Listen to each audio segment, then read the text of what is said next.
Encantado se encuentren una vez más aquí conmigo en esta disertación donde vamos a abordar los delitos contra menores descritos en la Ley Orgánica de Protección de Niño, Niña y Adolescente, ley vigente en Venezuela. Quien les habla es el profesor Ángel Serpa Aponte. Esta clase está dirigida fundamentalmente a mis alumnos de la Universidad Central de Venezuela en la asignatura Derecho Penal 2, Derecho Penal, parte especial, y el público en general. Disertaciones, clases estas que la pueden encontrar en mi canal YouTube, Ángel Serpa Aponte. Bueno, estimados míos, recordemos que el concepto de víctima es, desde una perspectiva clásica, víctima de delito penal, es el titular del bien jurídico que es afectado por el delito. El titular del bien jurídico que ha sido afligido por la acción u omisión por parte de un victimario en la realización de una conducta típica. Generalmente se cualifica o se califica al sujeto activo de la relación jurídico-penal en atención a condiciones que lo vinculan a ámbitos relacionales con respecto a la víctima, o por ejemplo, como existe en la ley contra la corrupción, la condición de funcionario público que administre, guarde o custodia. Pero pocas veces se cualifica o se califica a la víctima en atención a una condición personal. En Venezuela hemos visto, como ocurrió en la disertación anterior sobre los delitos de aflicción a la mujer, que se encuentra una tipificación específica sobre la base de lo que establece la ley orgánica sobre el derecho de la mujer a una vida libre de violencia, pero allí particularmente esos delitos de violencia de género asumen la idea del irrespeto de la condición de género, es decir, su realización, en su realización, el dolo, la culpabilidad de lo mismo, y hablo del dolo porque no se persigue un delito culposo contra el sexo femenino. Entonces, el desprecio de género está allí vinculado a la realización del hecho.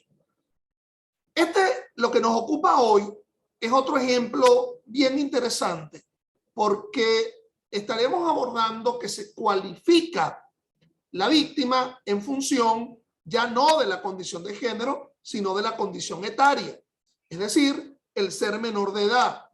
Yo sé que cometo casi una blasfemia para los puristas del mundo del derecho de protección del niño cuando utilizo la palabra menor, siendo que evidentemente se ha venido haciendo una bifurcación, una diferenciación entre el concepto de niño y niña, aquellos menores de 12 años, y de adolescentes, aquellos mayores de 12 años y menores de 18 años. Pero, por ejemplo, en el artículo 78 de la Constitución se regula lo que la doctrina y hasta la propia jurisprudencia ha venido mencionando como el interés superior del niño, y que en realidad no se limitaría solo al niño o niña, sino al adolescente, porque lo que ubica el concepto de interés superior del niño como principio de favorabilidad interpretativa cuando haya duda en la concepción, en la aplicación de una norma, siempre ha de tomarse la interpretación que sea mucho más favorable al menor. Por eso es que me permite casi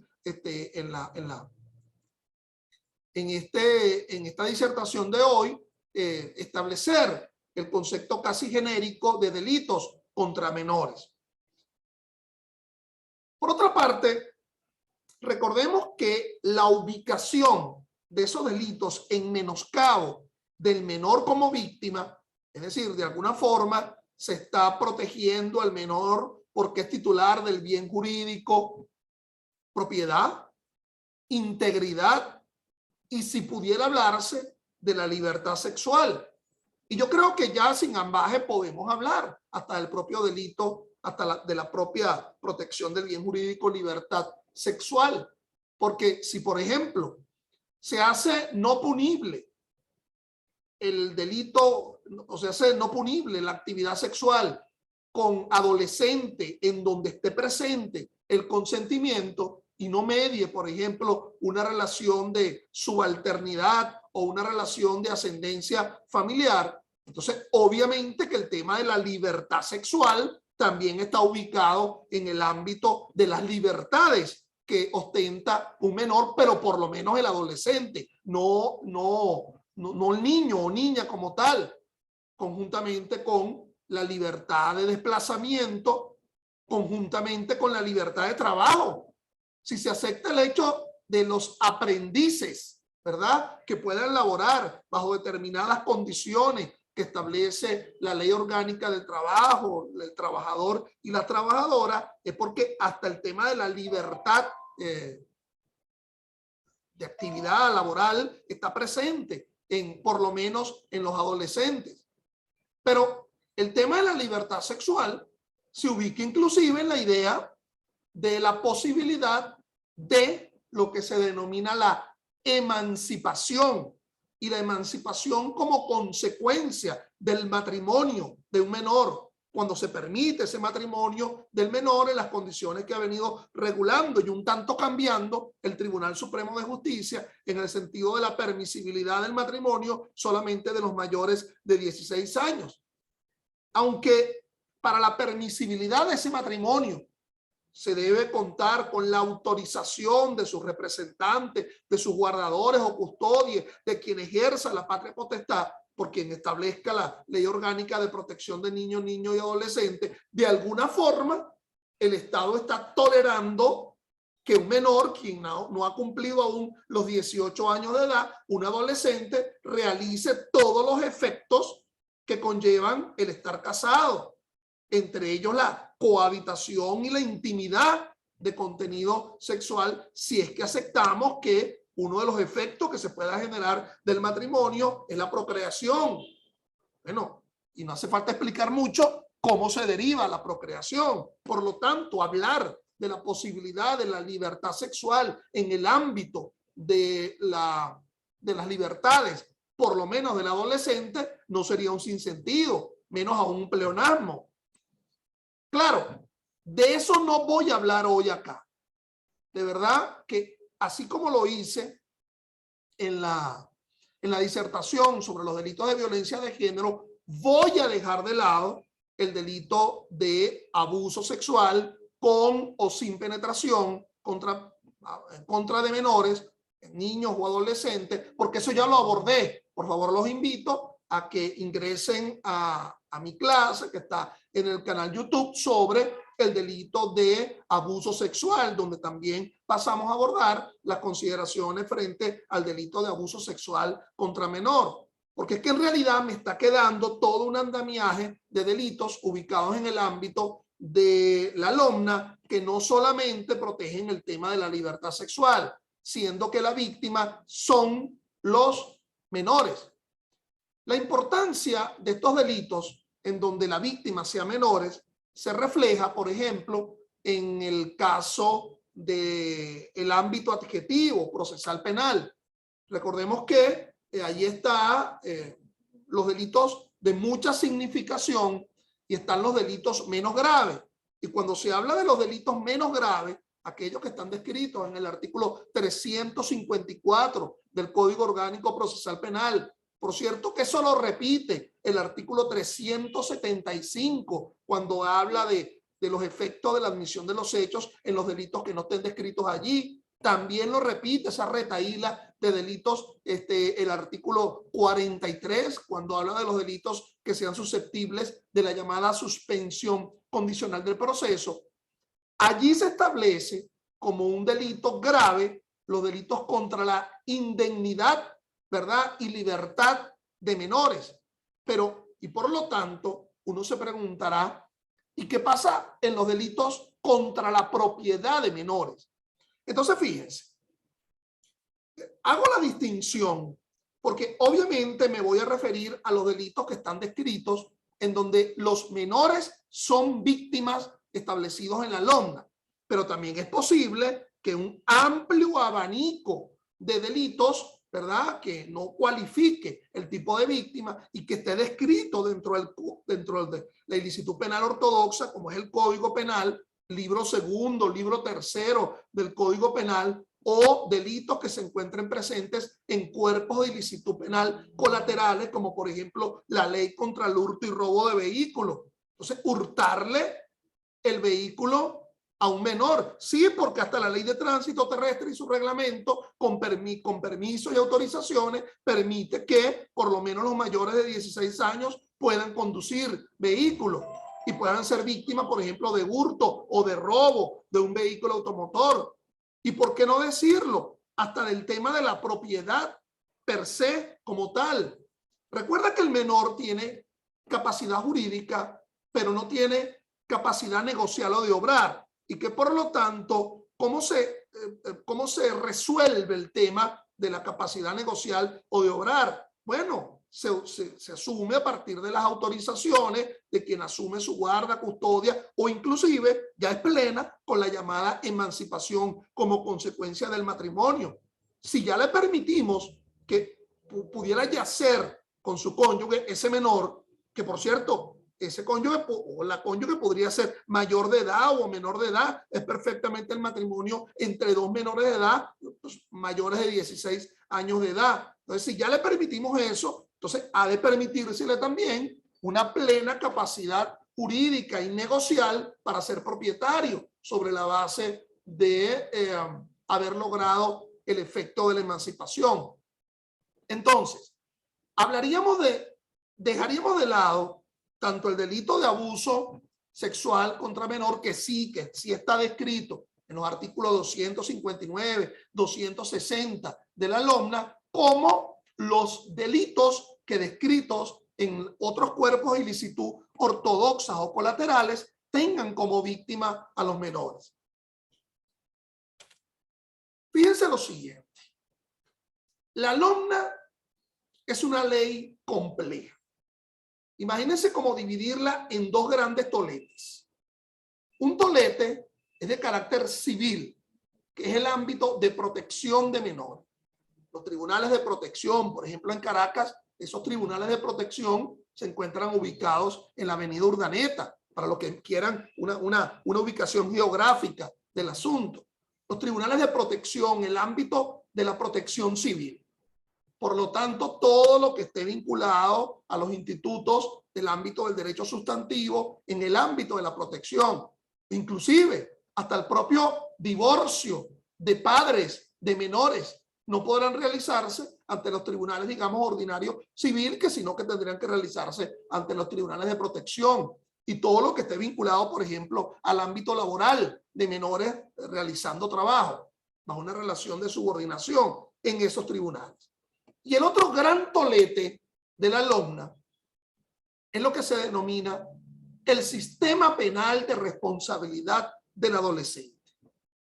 Esa es una circunstancia, ese es un instituto netamente adjetivo, procesal, de la cual obviamente tampoco voy a hablar en esta sesión de hoy, porque ahí lo que estaría hablando es cuando es responsable un adolescente mayor de 14 años de edad, porque en la última reforma de la LOMNA se conllevó pues a la inimputabilidad, por lo menos no de sanción penal, de los adolescentes entre 12 y 14, y ya sabemos que se es adolescente teniendo más de 12 años de edad, pero solamente será responsable con mayor de 14 años, aumentándose la pena, la cual es actual, una pena de 10 años, pudiendo haber una menor imposición por el tema de la dosimetría penal. De ello tampoco voy a hablar, porque pudiera ser un delito cometido por un adolescente contra un adulto o contra una persona jurídica o contra un menor. Es decir, ahí lo que estaríamos hablando es el ámbito del fuero procesal del procesado adolescente. ¿Ok? Aquí me voy a circunscribir exclusivamente dentro de esa parte penal de la LOMNA en los delitos allí descritos en las cuales contemplen como víctima los menores. Entonces yo creo que la explicación esta que estoy haciendo, esta introducción, pretendo ser pormenorizado en el asunto, dado las limitaciones del tiempo, era necesario a los efectos de evitar enredos, dispersiones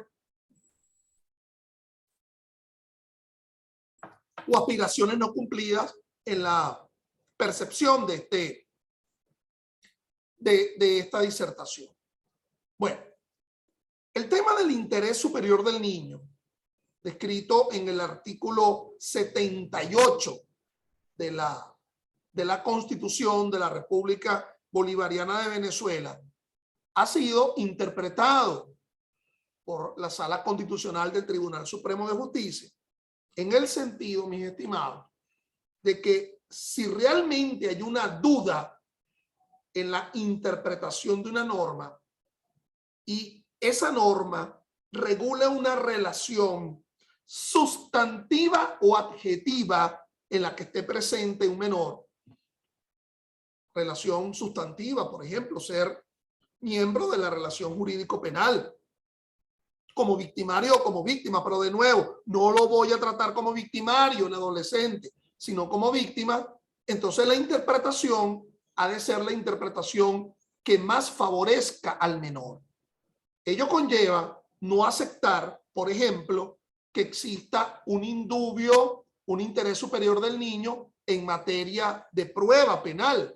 Entender que solamente las pruebas que provengan de un menor, es decir, sus dichos, etcétera, ha de ser asumido en una interpretación preferente, privilegiada. ¿Por qué no? Puesto que tanto la Ley Orgánica sobre el Derecho a la Mujer a una Vida Libre de Violencia, que establece el procedimiento de violencia de género, como lo establece la LOMNA, en el caso del menor, del adolescente que comete delito no es que se encuentre en situación irregular, no es que matamos al tigre y después le tenemos miedo al cuero, no, delito típico, culpable, antijurídico y punible.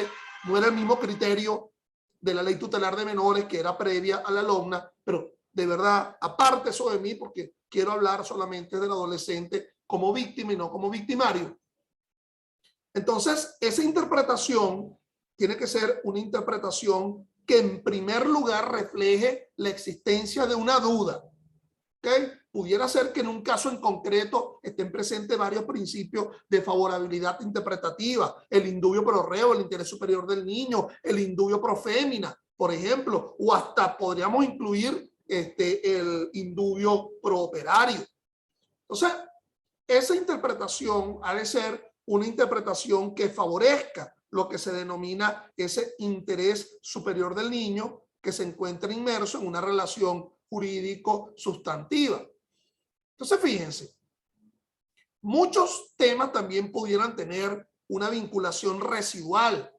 Por ejemplo, ese menor que va a ser víctima o que es víctima de un delito, obviamente a nivel procesal se iría a comportar como víctima, pero se iría a comportar también como testigo, refiriendo el que ha sufrido como consecuencia de un delito. Esta lámina, recuerden que yo les dejo en la página de mi canal YouTube, Ángel Serpa Ponte, en donde están presentes todas estas disertaciones. Les dejo allí las láminas con respecto a esto, pero esa lámina es interesante porque es un criterio dentro de lo que un autor importante, María Elisa Alonso, en la llamada psicología del testimonio, aborda frente al testimonio del menor, teoría de la aceptación o teoría del rechazo.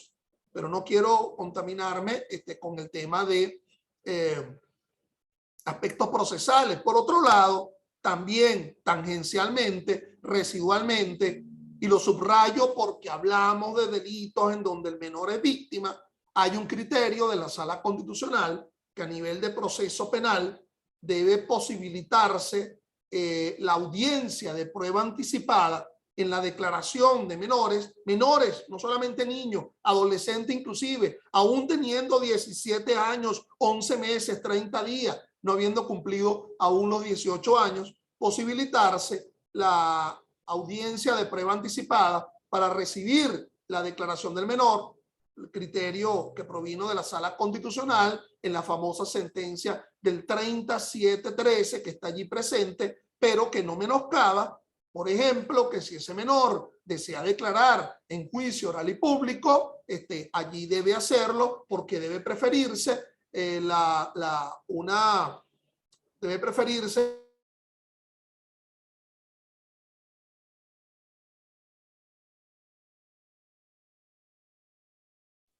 debe preferirse una interpretación en una relación de inmediación más que una interpretación en una relación de mediación.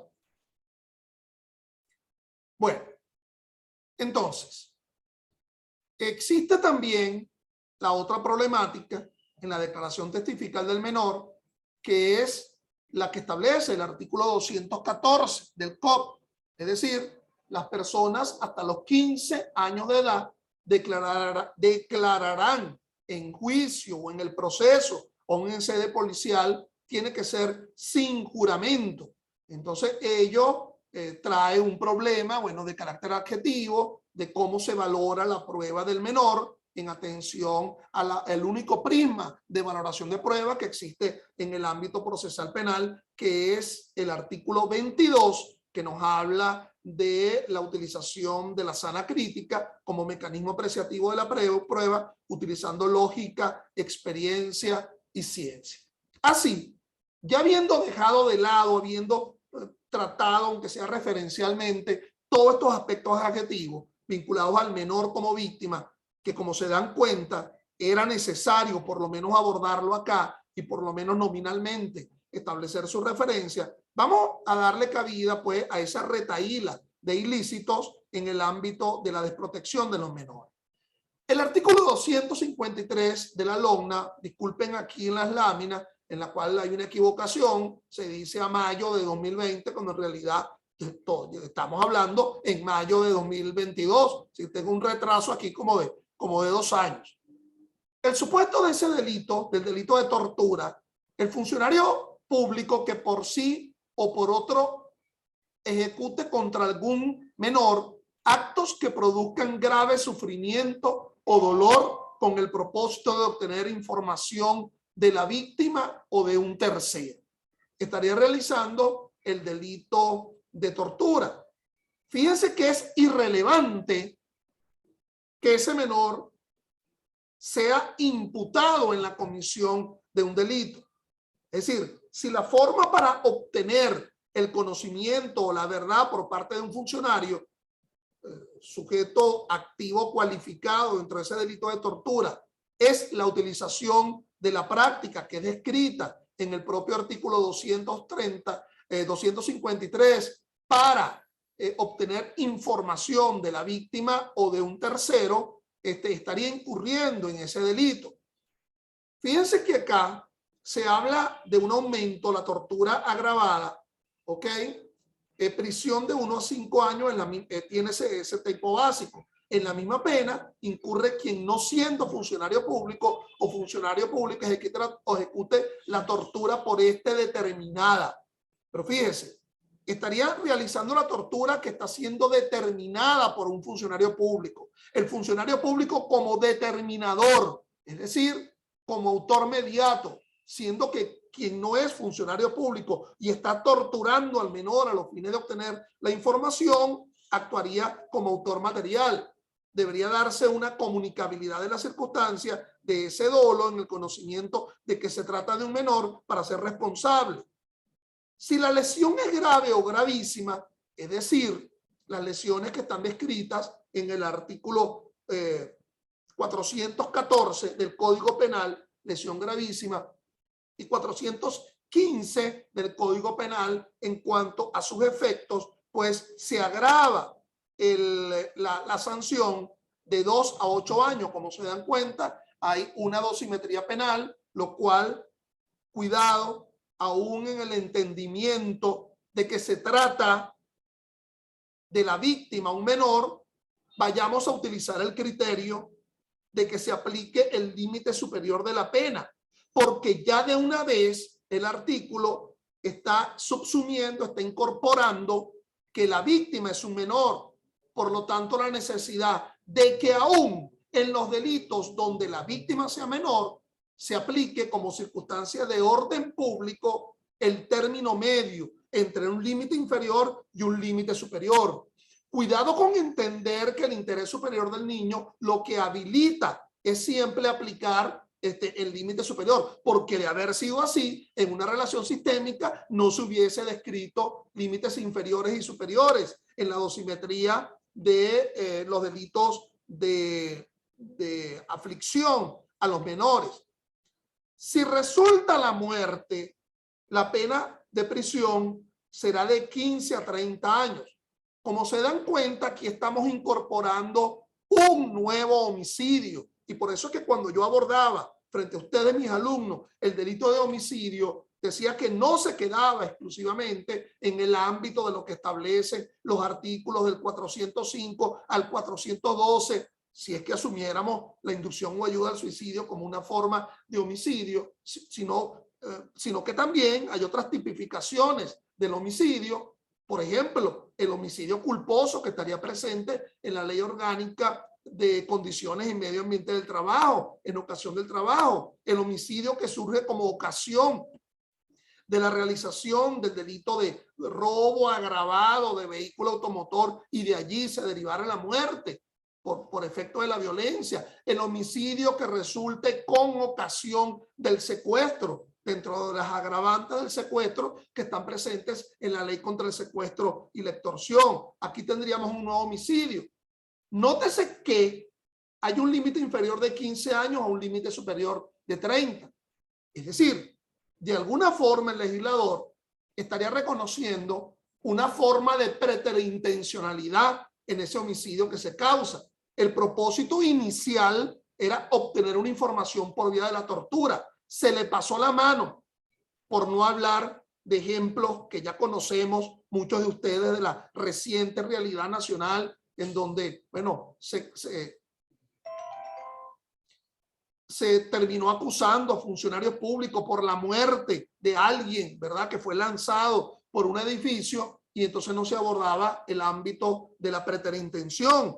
Aquí en este artículo, siendo el menor la víctima, se estaría incorporando como una especie de preterintencionalidad íncita, lo cual por ello es que vemos un límite inferior que inclusive estaría por encima del homicidio intencional descrito en el artículo 405 del Código Penal, que como bien saben ustedes, tiene un límite inferior de los 12 años.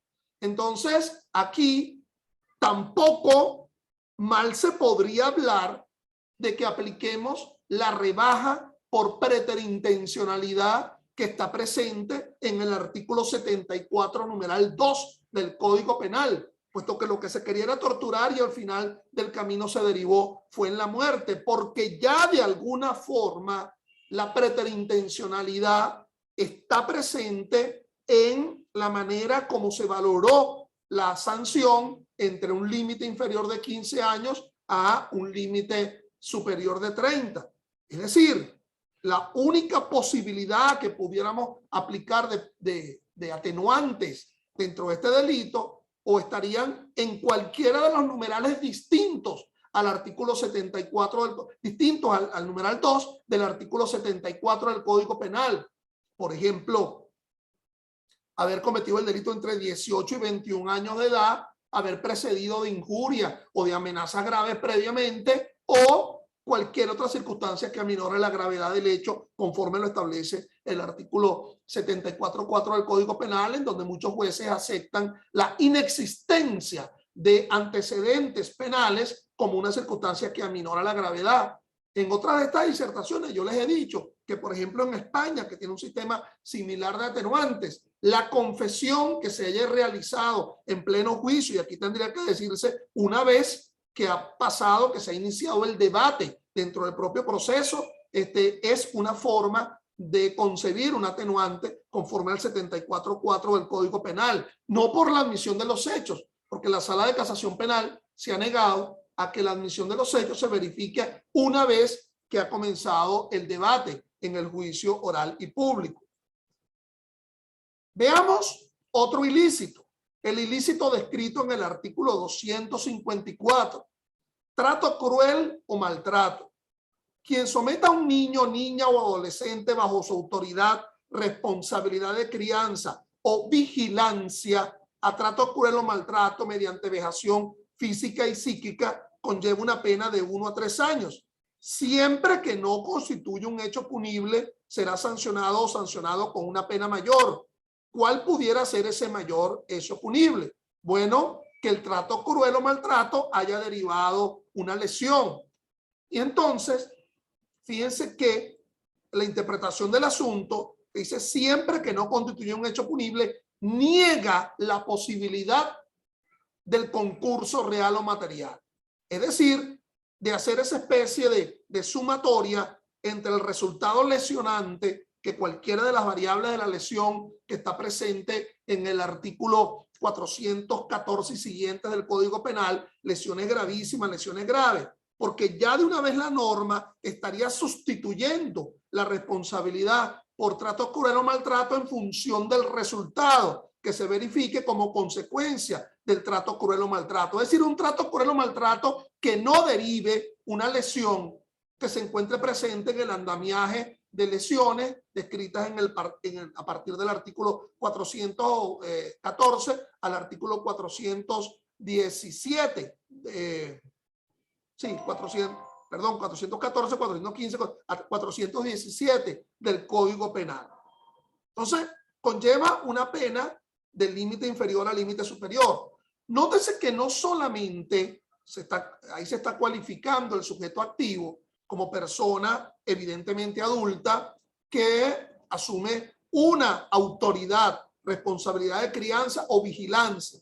La vigilancia no es por la simple mención de los institutos de protección que está en el ámbito de protección, de patria potestad, guardadores, curadores o tutores, o sino quien simplemente coyunturalmente asuma el dominio del riesgo de asumir una vigilancia de un niño. Sí, yo te lo cuido mientras tanto, o de un adolescente. Entonces, el concepto de trato cruel o maltrato, ¿ok? Obviamente que si es a los efectos de la tortura por parte de un funcionario público para obtener una verdad, estaría descrito en el ilícito anterior, descrito en el artículo 253.